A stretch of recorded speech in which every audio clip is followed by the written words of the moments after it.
ቆይ ቆም ብላችሁ አዳምጡኝ። አንድ ሰው በዘረኝነትና በትዕቢት ተሞልቶ የፖሊስ ስልክ ቁጥር 911 ላይ ደውሎ የህይወት አደጋ እንዳለበት ሲዋሽና የፖሊስ ኃይልን እንደ ግል መሳሪያው ለመጠቀም ሲሞክር መጨረሻው ምን ሊሆን እንደሚችል ገምታችሁ ታውቃላችሁ? ዛሬ ይዤላችሁ የቀረብኩት ታሪክ ዝም ብሎ ታሪክ አይደለም። በትዕቢትና በውሸት የታወረች አንዲት ሴት ያልጠበቀችው እውነት ፊቷ ላይ ሲጋፈጥ እንዴት ህይወቷ በፍጹም ውድቀት እንደተጠናቀቀ የሚያሳይ እውነተኛና አስተማሪ አጋጣሚ ነው። ይህ ታሪክ እንዳያመልጣችሁና ሌሎችም እንዲደርስ አሁኑኑ ቪዲዮውን ላይክ በማድረግ ጀምሩት። የቻናላችን አዲስ ቤተሰብ ከሆናችሁ ደግሞ ይህን ድንቅ ጉዞ አብረን እንድንቀጥል ሰብስክራይብ አድርጋችሁ የደወል ምልክቷን ተጫኗት። ከሁሉም በላይ ደግሞ አሁን ይህንን ቪዲዮ ከየትኛው የዓለማችን ማዕዘን ከየትኛዋ ከተማና ሀገር ሆናችሁ እየተከታተላችሁት ነው ያላችሁት? ኮሜንት ላይ ጻፉልኝ። የሁላችሁንም ሀገር በጉጉት አነባለሁ። አሁን ወጥመዱን ወደ ዘረጋችበት ገደል የገባችዋን የዚችን ሴት ታሪክ አብረን እንከታተላለን። አብራችሁን ቆዩም።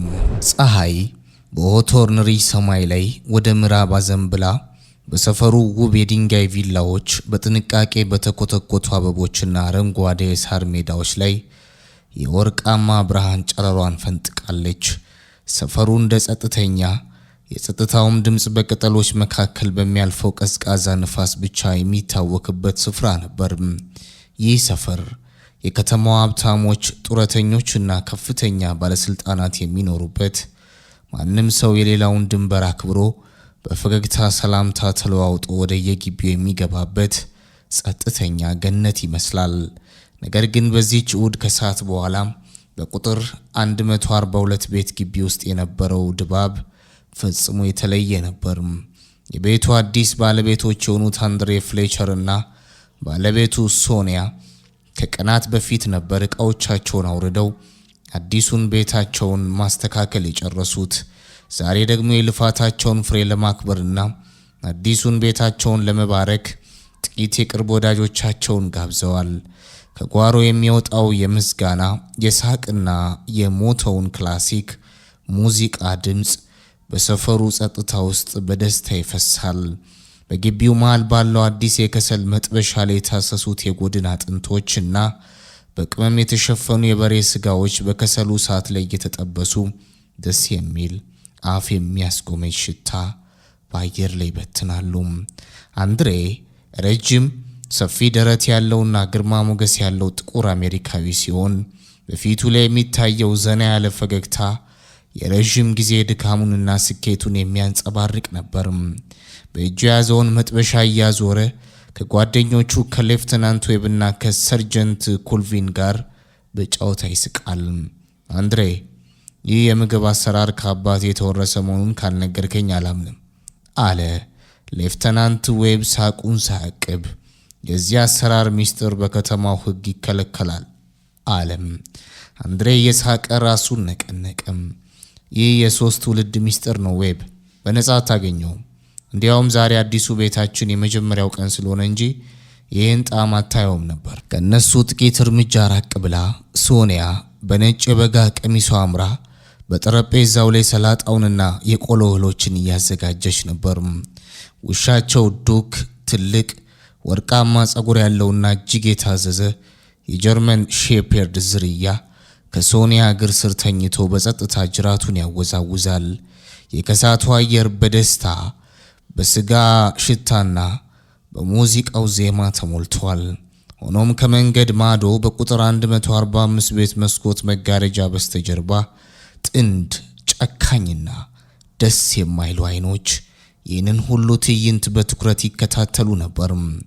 ወይዘሮ ማርጋሬት ፕሬስኮት በሆቶርንሪ ሰፈር ለብዙ ዓመታት የኖረች፣ ሰፈሩ በሷ ሕግና ስርዓት ብቻ መመራት አለበት ብላ የምታምን የ50 ዓመት አጋማሽ ሴት በመስኮቷ በኩል ትመለከታቸዋለች። ፊቷ በእጅጉ ተኮማትሯል። ለሷ ጥቁር ቤተሰብ በዚህ ውድ ሰፈር ውስጥ ገዝቶ መኖሩ ብቻ ሳይሆን እንዲህ ባለው ክፍት ደስታና ሙዚቃ ሰፈሩን ማበላሸታቸው ሊቀበሉት የማይችሉት ሁኔታ ነበር። ማርጋሬት እጆቿን አጣጥፋ አጉረመረመች። የሰፈራችንን ደረጃ ዝቅ ሊያደርጉት ነው። ይህ በፍጹም አይሆንም። ባሏ ጄራልድ ፕሬስኮት ከወራት በፊት ከፖሊስ አባልነቱ በውርደት የተባረረና አሁን ሳሎን ውስጥ ተቀምጦ መጠጥ የሚያጣጥመው ሰው ከጀርባዋ ቆሞ ነበር። ጄራልድ ከመንገድ ማዶ ባለው ቃጫኝ መኪና ላይ የታየውን ፍሌቸር የሚለውን ስም አስቀድሞ አይቶታል። ያ ስም ለሱ ባዕድ አልነበረም። ከስራ የተባረረበት ደብዳቤ ስር በደማቅ ቀለም የተቀመጠው የጽሑፍ ፊርማ ነበር።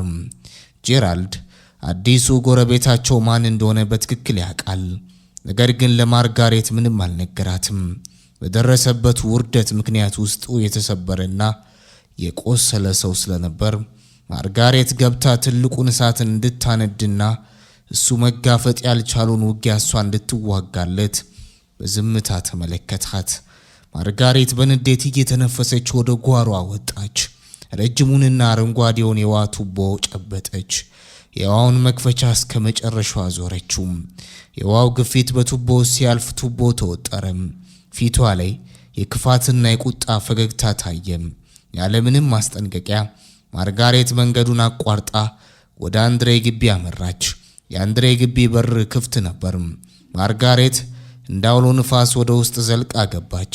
በእጇ የያዘችውን የውሃ ቱቦ ጫፍ በቀጥታ ወደሚንበለበለው የከሰል መጥበሻ አቀናችው።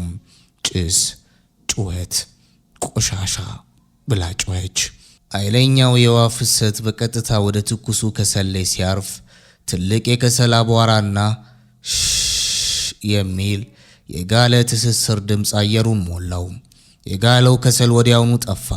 ደስ የሚለው የስጋ ሽታ ወደ ተቃጠለና እርጥብ የከሰል ጥስ ተቀየረ። የውሃው ጥፋት በጥብሱ ላይ ብቻ አላቆመም። ማርጋሬት ቱቦውን ወደ ምግብ ጠረጴዛው አዞረችው።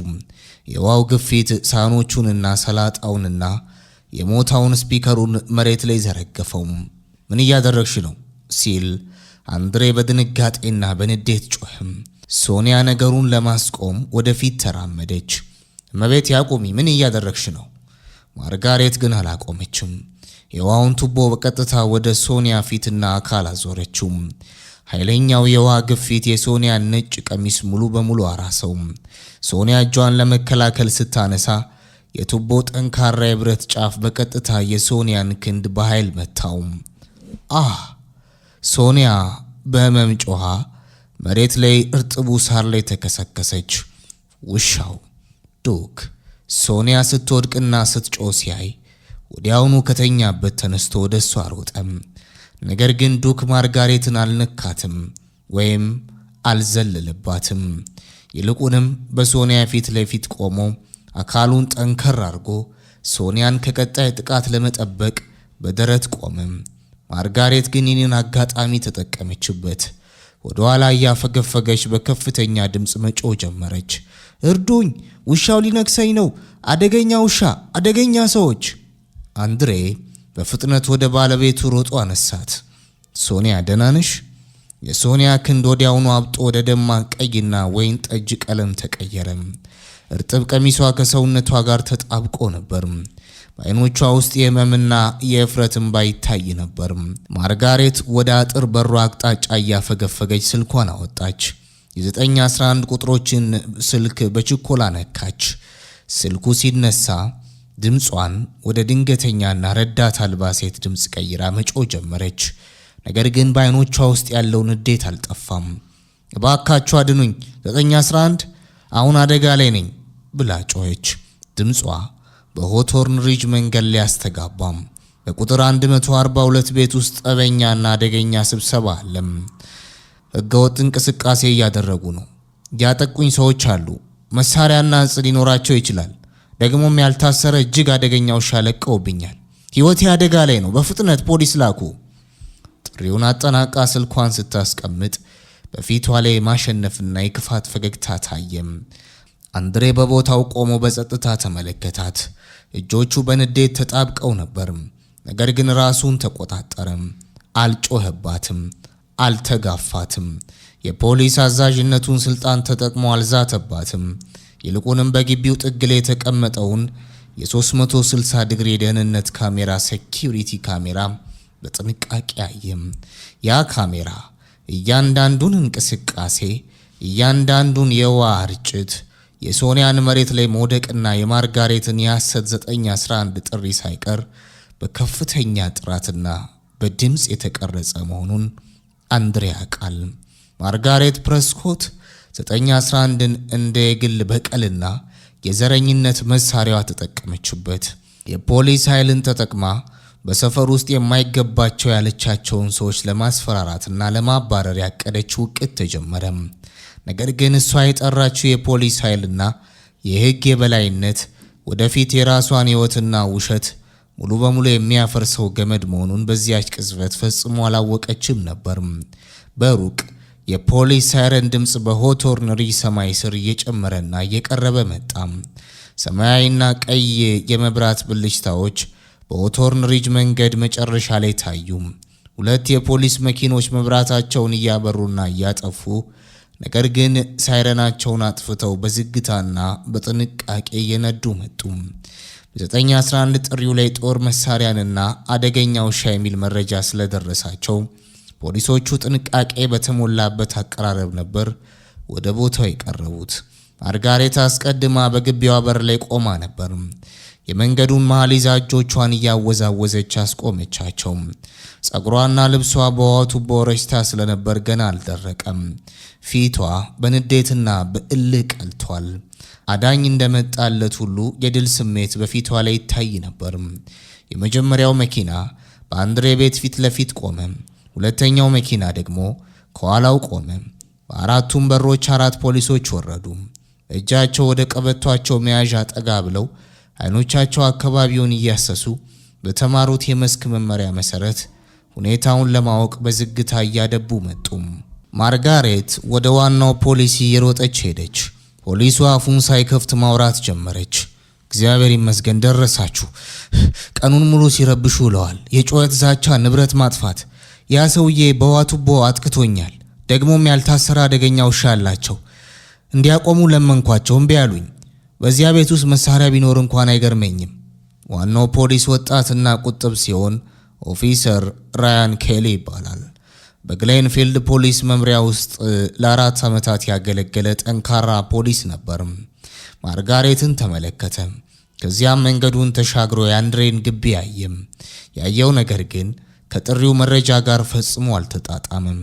በግቢ ውስጥ ያየው የወደቀ ጥብስ፣ የተደፋና የራሰ ጠረጴዛ፣ ሳር ላይ የወደቁ ሳህኖች፣ የተሰበረ ስፒከርና በሴቲቱ እግር ስር በተረጋጋ ሁኔታ የተቀመጠ ወርቃማ ውሻ ነበር። ምንም አይነት መሳሪያ፣ እጽ ወይም የደህንነት ስጋት አላየም። እመቤቴ፣ እኛ ሁኔታውን እስከምናጣራ ድረስ እዚሁ እንድትቆሚ እንፈልጋለን አለ ኦፊሰር ኬሊ በኮስታራ ድምፅ። ምን የሚጣራ ነገር አለ? እያያቸው አይደለም እንዴ? ብላ ጮኸች ማርጋሬት። ኦፊሰር ኬሊ አልመለሰላትም። ከባልደረባው ኦፊሰር ዳንኤል ሾ ጋር ወደ አንድሬ ግቢ አመሩ። ከሁለተኛው መኪና የወረዱት ሌሎች 2 ፖሊሶችም ተከተሏቸው። አንድሬ በሩ ላይ ሊቀበላቸው ወደፊት ተራመደ። እጆቹ ግልጽና ክፍት ነበሩ። የሰውነት እንቅስቃሴው የተረጋጋ ነበር። ደህና አደራችሁ ፖሊሶች አለም። ኦፊሰር ኬሊ መደበኛውን የፖሊስ ንግግር ሊናገር አፉን ከፈተም።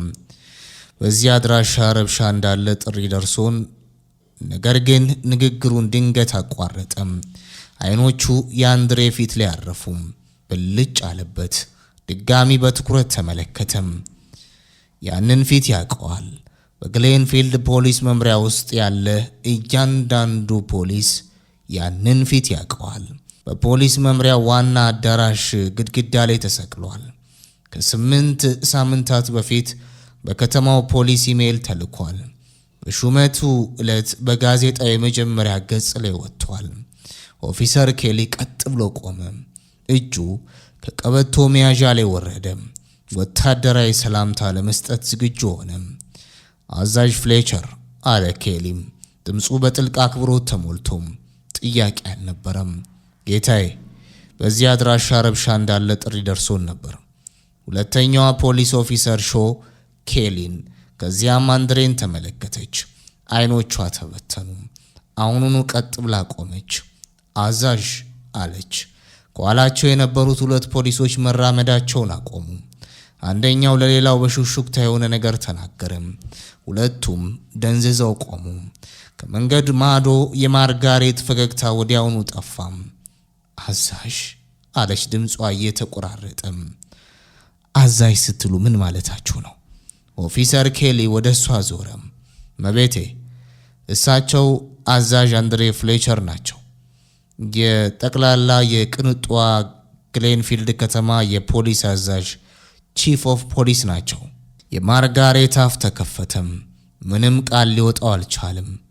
ቆሻሻ ብላ የሰደበችውን፣ ጥብሱን የደፋችበትን፣ ሚስቱን መሬት ላይ ጣለችበትንና ውሻውን አደገኛ ያለችውን ሰው ተመለከተች። እሱ በከተማ ውስጥ ከፍተኛው የሕግ ማስከበር ባለስልጣን ነበርም። ደሟ ከፊቷ ላይ ሸሸ። ጉልበቶቿ ተንቀጠቀጡም። የፖስታ ሳጥኑን ደግፋ ቆመች። ኦፊሰር ኬሊ አለ አንድሬ፣ ድምፁ በተረጋጋ ግን ከባድ በሆነ ወታደራዊ ድምፅ። እናንተን ወደዚህ ያመጣችሁ ጥሪ ምን ተብሎ ነው የተመዘገበው? ኬሊ ማስታወሻውን አየ። የጩኸት ረብሻ፣ ጠበኛ ስብስብ፣ ጥሪ አድራጊዋ መሳሪያና ዕፅ ሊኖር እንደሚችል እንዲሁም አደገኛ ውሻ እንዳለ ገልጻለች። ጥሪ አድራጊዋ ጥቃት እንደደረሰባትና ስጋት እንደገባት ተናግራለች። አንድሬ ራሱን ባወንታ ነቀነቀ። ይህ ላንተ ጠበኛ ስብስብ ይመስላል? አይ ጌታዬ፣ አይመስልም። ያ ውሻ አደገኛ ይመስላል? ዱክ ራሱን አነሳና ጅራቱን አንዴ አወዛወዘም። አይ ጌታዬ። አንድሬ ወደ ማርጋሬት ዞረም። ሙሉ የክስተቱ ሪፖርት እንድታዘጋጁ ፈልጋለሁ። የመጀመሪያው የ911 ጥሪ የተቀረጸው ድምፅ፣ ፖሊሶች ሲደርሱ ያዩት ሁኔታ፣ የንብረቴ ሁኔታ፣ በባለቤቴ ላይ የደረሰው ጉዳት፣ ሁሉም ነገር በሕጉ መሰረት ይጻፍ። ማርጋሬት ማብራራት ጀመረች።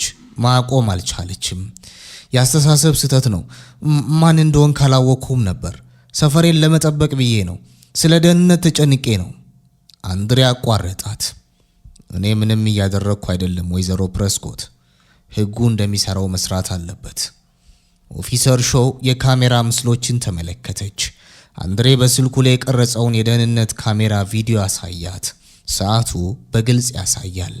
ማርጋሬት በውሃ ቱቦ ገባች። ጥብሱን አጠፋች። ጠረጴዛውን ረጨች። ቱቦው የሶኒያን ክንድ መታው። ሶኒያ ወደቀች። ውሻው ሊጠብቃት ሮጠም። ማርጋሬት ባልተንቀሳቀሰ ውሻ ላይ ጮኸች።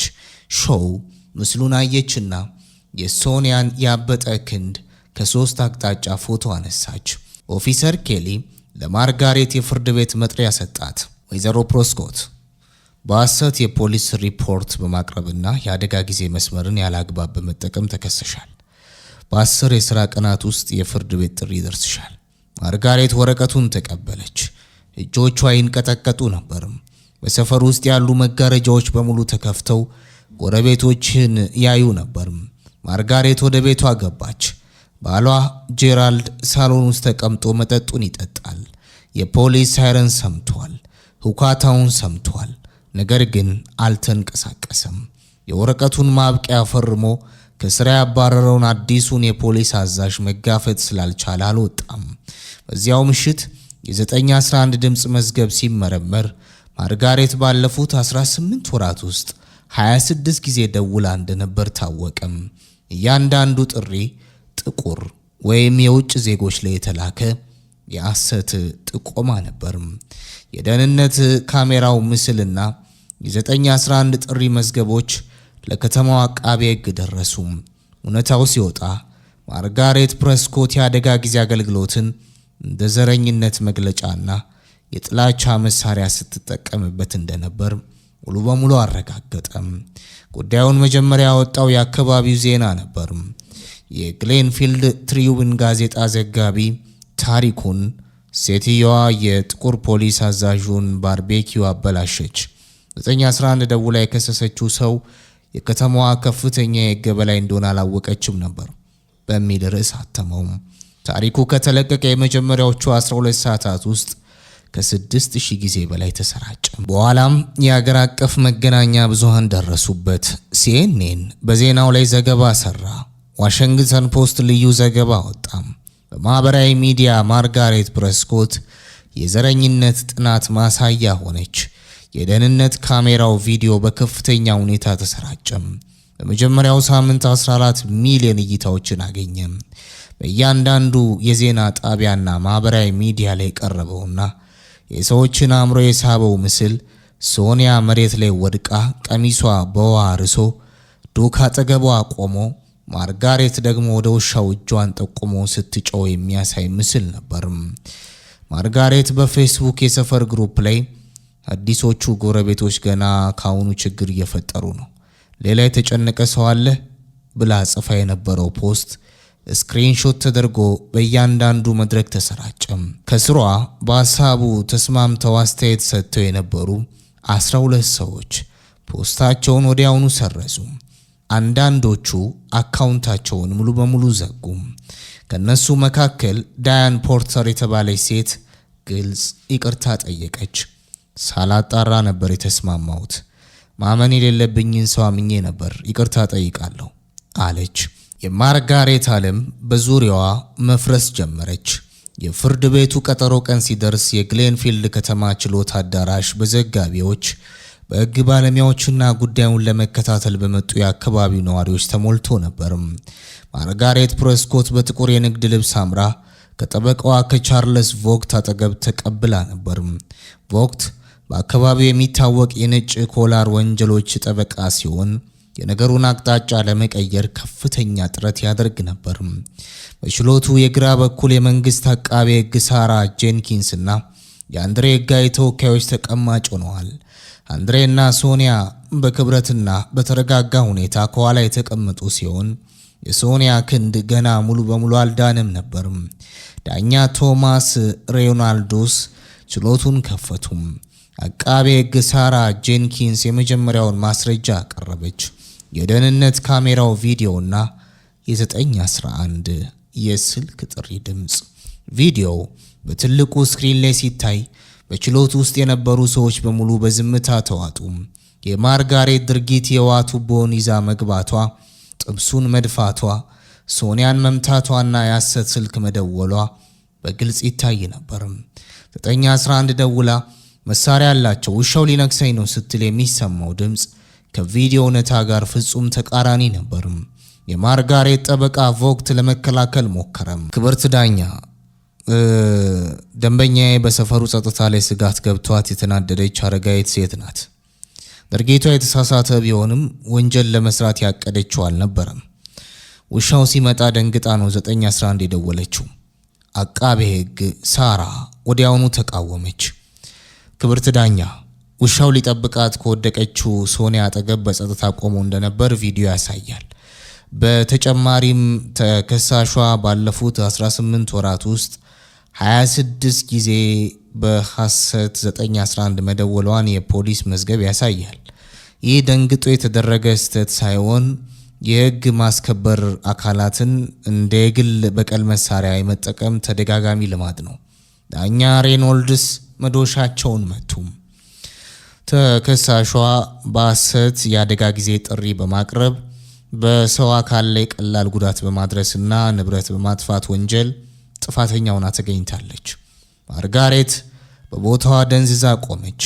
የመጀመሪያው የፍርድ ቤት ውሳኔ 60 ቀናት የእስራት ቅጣት፣ በቅድመ ሁኔታ የታገደ 500 ሰዓታት የህዝብ አገልግሎት ወይም ኮሚኒቲ ሰርቪስ እና 15000 አሜሪካን ዶላር የካሳና የቅጣት ክፍያ ነበረበት። የፍርድ ቤቱ ውሳኔ ከተሰጠ በኋላ የማርጋሬት ህይወት ወደ ክፉ ውድቀት አቀናች። የህዝብ አገልግሎት ቅጣቷን እንድትወጣ የታዘዘችው በከተማዋ የእንስሳት ማቆያ ወይም አኒማል ሼልተር ውስጥ ነበር። ውሾችን የማጽዳት የማጠብና ጎጆአቸውን የማስተካከል ስራ ተሰጣት። ቀድሞ ውሾችን አደገኛና ቆሻሻ ብላ የምትጠላዋ ሴት አሁን በየቀኑ 5 ሰዓት የውሾችን ጎጆ እንድታጸዳ መገደዷ ለሷ ትልቅ የእፍረት ጽዋ ነበር። ይባስ ብሎ ህጋዊ ክፍተቶችና አዳዲስ መረጃዎች መውጣት ጀመሩ።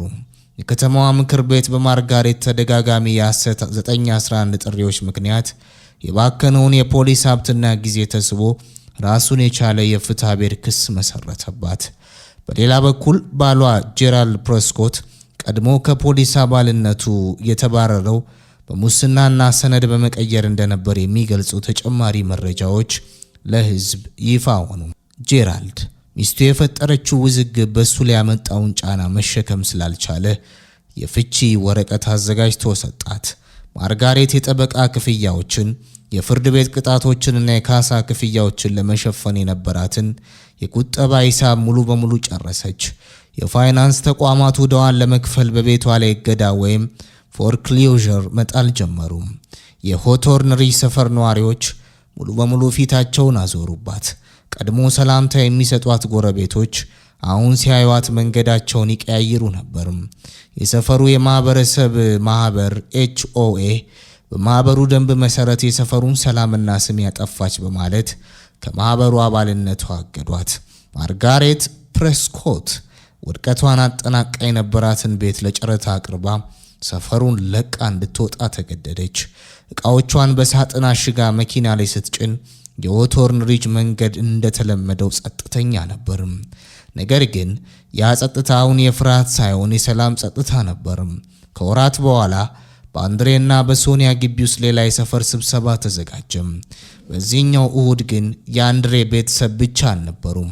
የሰፈሩ በርካታ ጎረቤቶች፣ የፖሊስ አባላት፣ ኦፊሰር ኬሊና ኦፊሰር ሾውን ጨምሮ እና የአካባቢው ማህበረሰብ መሪዎች ተገኝተው ነበር። የከሰሉ እሳት እንደገና ነደደም። የጎድን አጥንቶቹ ተጠበሱ። የሞታውን ሙዚቃ በደስታ ተከፈተም። ውሻው ዱክ በሳሩ ላይ እየሮጠ ከጎረቤት ልጆች ጋር ይጫወታል። የሶኒያ ክንድ ሙሉ በሙሉ ድኗል። በፊቷ ላይ የነበረው የጭንቀት ጥላ ተወግዶ በፈገግታ ተተክቷል። አንድሬ የመጠጥ ብርጭቆን አነሳና ከተሰበሰቡት ጎረቤቶች ፊት ለፊት ቆመ።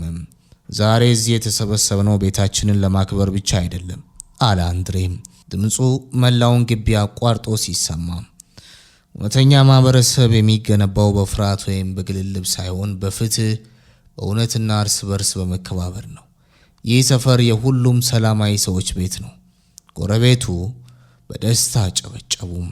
ማርጋሬት ፕሬስኮት 911ን ተጠቅማ ሌሎች ላይ ጉድጓድ ለመቆፈር ሞክራ ነበር። ነገር ግን ሕጉና እውነቱ እሷን ወደ ቆፈረችው ጉድጓድ ከተታት። ሆቶርን ሪጅ ደግሞ ፍትህና እውነት ያሸነፉበት ለሁሉም እኩል የሆነ አዲስ ምዕራፍ ጀመረም። ማርጋሬት ፕሬስኮት ሰፈሩን ለቃ ከሄደች በኋላ በሆቶርን ሪጅ ውስጥ ትልቅ የለውጥ አየር መንፈስ ጀመረም። የአካባቢው የማህበረሰብ ማህበር አስቸኳይ ስብሰባ በመጥራት የ911 የአደጋ ጊዜ መስመርን ያላግባብ መጠቀምና በዘረኝነት ላይ የተመሰረተ ጥቆማ መስጠት በሰፈሩ ደንብ ደረጃ በከፍተኛ ሁኔታ የሚያስቀጣ እንደሆነ የሚገልጽ አዲስ መመሪያ ጸደቀም።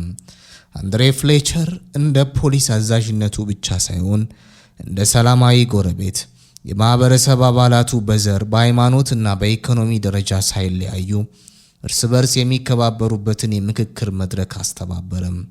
በየወሩ ቅዳሜ የሰፈሩ ነዋሪዎች የሚገናኙበትና የሚያወሩበት የቡናና የወዳጅነት ጧት ፕሮግራም ተከፈተም። በሌላ በኩል ማርጋሬት በህዝብ አገልግሎት ቅጣቷ መሰረት የእንስሳት ማቆያ ውስጥ ስራዋን ቀጥላለች። መጀመሪያ ላይ በምሬትና በንዴት የጀመረችው ስራ ቀስ በቀስ የውስጥ ለውጥ ያመጣባት ጀመር። ሁልጊዜ አደገኛና ቆሻሻ ብላ የምታስባቸው እንስሳት፣ በተለይም የተጣሉና ጉዳት የደረሰባቸው ውሾች የሚያሳዩት ፍቅርና ታማኝነት አእምሮዋን መፈተሽ ጀመረም። በህይወቷ ለመጀመሪያ ጊዜ የራሷ ጥላቻና የውሸት ክስ በሌሎች ላይ ምን ያህል ጉዳት ያደርስ እንደነበር በራሷ በደል ተረዳች። ከ6 ወራት በኋላ ማርጋሬት የህዝብ አገልግሎት ቅጣቷን አጠናቀቀች። የህግ ቅጣቷ ቢበቃም የህሊናው ዕዳ ግን አልተከፈላትም ነበርም። በአንድ ወቅት የነበራትን ሀብት፣ ቤትና የማህበራዊ ክብር ያጣች ቢሆንም ውስጧ የነበረው ትዕቢትና ዘረኝነትም አብሮ ፈራርሶ ነበር። አንድ ቅዳሜ ከሰዓት በኋላ ማርጋሬት በጥንቃቄ የተጻፈ ደብዳቤ በእጇ ይዛ ወደ ሆቶርን ሪጅ ተመለሰች። ወደ ቁጥር 142 ቤት በዝግታ ተራመደች። ግቢው እንደተለመደው ያምራል። አበቦቹ አብበዋል። ዱክ በሳሩ ላይ ተኝቶ ነበር። ዱክ የማርጋሬትን መምጣት ሲያይ አልጮህም። ይልቁንም በጸጥታ ተነስቶ ተመለከታት። አንድሬና ሶኒያ በረንዳው ላይ ተቀምጠው ነበር። ማርጋሬት ወደሱ ስትቀርብ አዩአት። አዛዥ ፍሌሸር፣ ወይዘሮ ሶኒያ አለች ማርጋሬት። ድምጿ እየተወዛወዘም አይኖቿ መሬት ይቃኛሉ። ላወራችሁ እችላለሁ? አንድሬና ሶኒያ ተያዩ። ከዚያም አንድሬ ወንበሩ ጠቁሞ ቀረብ በይ ማርጋሬት አላት። ማርጋሬት እንባዋን መግታት አልቻለችም። ያደረኩት ነገር ሁሉ ሙሉ በሙሉ ኃላፊነቱን ወስዳለሁ። ያደረኩት ነገር ዘረኝነት፣ ክፋትና አላስፈላጊ ጥቃት ነበር። ሕግ ቢቀጣኝም በእናንተ ላይ ላደረስኩት የስነ ልቦናና የአካል ጉዳት ይቅርታ ካልጠየቅኩ ሕሊናዬ አያርፍም። አዲሱ ሕይወት ያስተማረኝ ትልቁ ነገር የሰዎችን ዋጋ ማወቅ ነው። እባካችሁን ይቅር በሉኝ። ሶኒያ የማርጋሬትን ሁኔታ ተመለከተች። የንዴትና የጥላቻ ምልክት በፊቷ ላይ አልነበረም። ሶኒያ ተነስታ የደብዳቤውን ኢንቨሎፕ ከተቀበለች በኋላ በእኛ በኩል ይቅር ብለንሻል ማርጋሬት፣ ለውጥሽን ማየት ለእኛ ትልቅ ነገር ነው አለች። የማርጋሬት ታሪክ በከተማ ውስጥ እንደ ትልቅ አስተማሪ አጋጣሚ ተወሰደም። የአደጋ ጊዜ መስመርን 911 እንደ ጥላቻና ዘረኝነት መግለጫ መሳሪያ የሚጠቀሙ ሰዎች የሚያጋጥማቸውን ሕጋዊና ማህበራዊ ውድቀት በግልጽ ያሳየ ምሳሌ ሆነም። አንድሬ ፍሌቸር በከተማዋ የፖሊስ መምሪያ ውስጥ ፍትህ፣ እውነትና እኩልነት የሚል አዲስ የሰልጣኞች መመሪያ አዘጋጀም። ይህ መመሪያ የፖሊስ አባላት የሐሰት ጥቆማዎችን እንዴት በፍጥነት መለየት እንዳለባቸውና የሕግ የበላይነትን ያለ አድሎ እንዴት ማስከበር እንደሚችሉ የሚያስተምር ነበር። የቀድሞ የ142 ቤት አሁን በሆቶርን ሪጅ ውስጥ የስምምነት የፍቅርና የእኩልነት ምልክት ሆኗል። በየዓመቱ በዚያው ቦታ የሰፈር በዓል ይከበራል። አዲሱ የበጋ ወቅት በግቢ ውስጥ የከሰል ጥብሱ እንደገና ነደደም።